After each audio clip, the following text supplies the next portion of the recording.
Hola, muy buenas tardes. Yo les voy a hablar sobre la agricultura y ganadería antes y durante la independencia de México. Como ya sabemos, la ganadería es una de las actividades más importantes en nuestro país. Esta se realiza desde la época prehispánica, sin embargo, existe muy poca información de cómo se realizaba. Hay algunos escritos que mencionan que antes de la conquista se criaban abejas y cochinillas de nopal, también algunos tipos de aves, entre ellas el guajolote.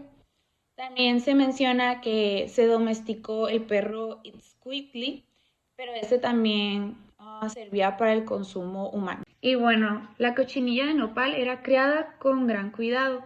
También realizaban cruzas con los diferentes tipos de este insecto. Cada año eran trasladados a los criaderos para evitar que el clima les afectara. Este insecto era muy importante porque en él se extraía un pigmento rojo que se utilizaba para teñir las telas. Sin embargo, su importancia fue disminuyendo cuando se descubrieron los tintes sintéticos. Y cuando llegaron los españoles a América, introdujeron al caballo y posteriormente, cuando comenzaron a sentarse, empezaron a traer al cerdo, posteriormente a las reses y finalmente a las cabras y a las ovejas. En esta época ocuparon grandes terrenos en las que construyeron haciendas donde los indígenas tenían diferentes actividades, entre ellas la ganadería. Y en esta época las regiones agrícolas más importantes donde se realizaban diferentes cultivos, por ejemplo el maíz y el trigo, se localizaba en Michoacán, el Puebla, en Guadalajara y el Bajío. El azúcar principalmente en Morelos, el pulque en el Valle de Toluca y Chalco, el tabaco, el algodón y el café en la región de Veracruz. En el sureste se cultivaban los colorantes como el palo de tinte, el añil y la cochinilla de nopal. Y pues en la zona norteña, por su vegetación y el clima, se criaban el ganado. En la época colonial, todo lo relacionado con la cría de los animales y sus beneficios fue controlado por la corona española. El desarrollo de la ganadería comenzó cuando se empezaron a multiplicar los cerdos, que en lugar de alimentarse de los pastizales, lo hacían con el maíz que los indígenas tributaban a los españoles. Bueno, ahora hablando sobre la agricultura y ganadería durante la independencia de México, estas continuaban siendo una de las actividades más importantes en el país por ser el sustento alimenticio de la población mexicana. Sin embargo, la situación de la agricultura fue precaria y difícil, ya que prácticamente toda la agricultura y ganadería se seguía realizando en las haciendas, casi igual como se hacía en la época colonial.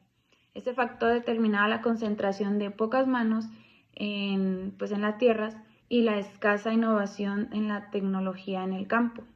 El predominio de una economía agrícola durante los primeros años de México independiente implicaba que más del 50% de la fuerza de trabajo se refugiaba en este sector. Se pensó que si se impulsaba este sector se llegaría a producir de tal manera que se obtendrían los recursos necesarios para pagar los efectos procedentes del exterior. Sin embargo, había otros obstáculos en la agricultura. Por ejemplo, están las condiciones del país. Por otra parte, también la carencia de medios de transporte para los frutos de la tierra.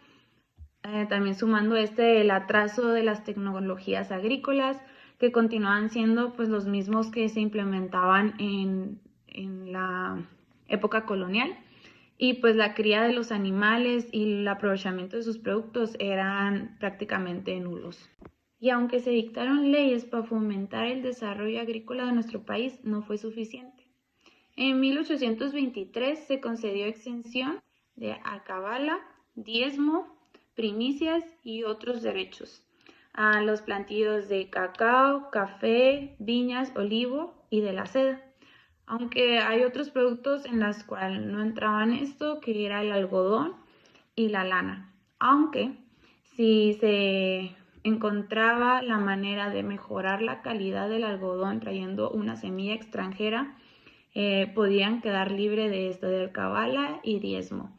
Igualmente del ganado de México, si mejoraba pues la calidad de la lana, quedaba exento de estas dos impuestos, que el cabal es el antiguo tributo que el vendedor pagaba al fisco en una compraventa y ambos contratantes en una permuta.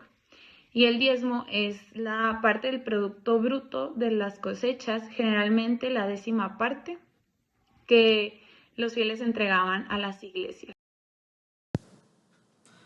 Ok, yo les voy a explicar un poco de lo que pasaba con la agricultura y la ganadería después de la independencia.